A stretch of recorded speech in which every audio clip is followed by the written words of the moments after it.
Hello everyone, রোশনাই ধারাবাহিকের আজকের পর্বে দেখতে পারবেন গুরুজি আর সাধু বাবা দুজনেই রোশনাইকে বলে, তোমার চিন্তা করার কারণ নেই, নয়নতারা নামেই তুমি সকলের সামনে আসবে, নাচ করবে, তোমার পরিচয় কাউকেই জানানো হবে না।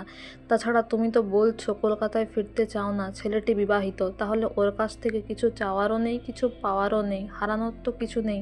তুমি নাচটা কেন ছাড়বে? তুমি চাও না তোমার মাকে যারা হত্যা করেছে, তোমার মায়ের মৃত্যুর পেছনে যারা রয়েছে তাদেরকে শাস্তি দিতে, অন্যায়ের প্রতিবাদ করতে? তখন রোশনাই বলে, হ্যাঁ আমি চাই, আমি জানতে চাই সবাই কেন আমার মাকে এত কষ্ট দিয়েছে, আমার বাবা কেন ছেড়ে চলে গিয়েছিল, কেন গুরুজি পর্যন্ত আমার মাকে এত অপমান করতো, এমনকি সুরঙ্গমা মুখার্জি ওই রঞ্জন প্রসাদ গুরুজির সাথে মিলে আমার মাকে কেন এত অসম্মান অপমান করতো, আমি জানতে চাই। তখন গুরুজি বলে, তুমি সব জানতে পারবে, শুধু একটু ধৈর্য ধরো। এদিকে আরণ্যক গরিমার বাবাকে বলে, আপনার মনে হয় না গরিমা এই সব কিছুর সঙ্গে ইনভলভড রয়েছে?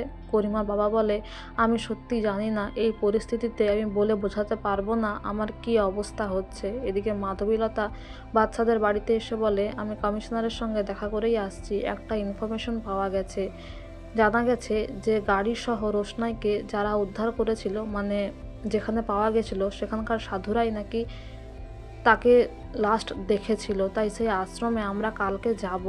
আর একটা মিসিং লিঙ্কও রয়েছে, যদিও সবাই বলছে আশ্রমে নাকি ওদিন একটা মেয়ে এসেছে, নতুন মেয়ে, কিন্তু তার পরিচয় পাওয়া যাচ্ছে না। আরণ্যক শুনে তো খুব খুশি হয়, সে যেতে চায় মেয়েটিকে দেখতে রোশনাই কিনা, কিন্তু তার মা বলে, যেভাবে আমরা ওর বডি দেখেছি, জল থেকে পাওয়া গেছে, তাতে করে মনে হয় না যে ও আর বেঁচে আছে। জাহ্নবীও তাই বলে যে হ্যাঁ, ওর পক্ষে বেঁচে থাকা কোনোভাবেই সম্ভব নয়।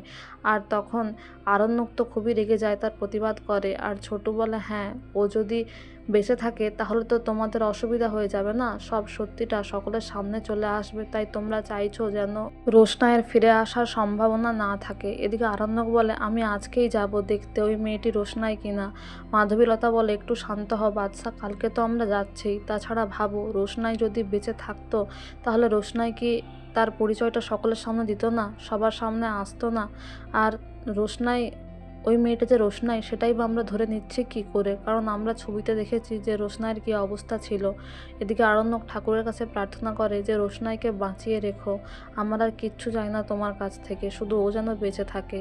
এদিকে সাধু বাবা রোশনাইকে বলে যে গুরুজির কাছ থেকে ভালো করে তুমি নাচটাকে আয়ত্ত করে নাও, রপ্ত করে নাও, তাহলে দেখবে তুমি সব পারবে, শুধু একটু সময় দাও। এদিকে গুরুজি প্রাণ ভরে আশীর্বাদ করলে রোশনাই বলে, আচ্ছা আপনার নিজের কেউ নেই? গুরুজি বলে, হ্যাঁ, স্ত্রী মেয়ে আছে, মানে মেয়ে আছে, স্ত্রী ছিল কিন্তু সে এখন আর নেই, মারা গেছে। তো বন্ধুরা, এই ছিল আজকে রোশনাই ধারাবাহিকের আপডেট। Thank you.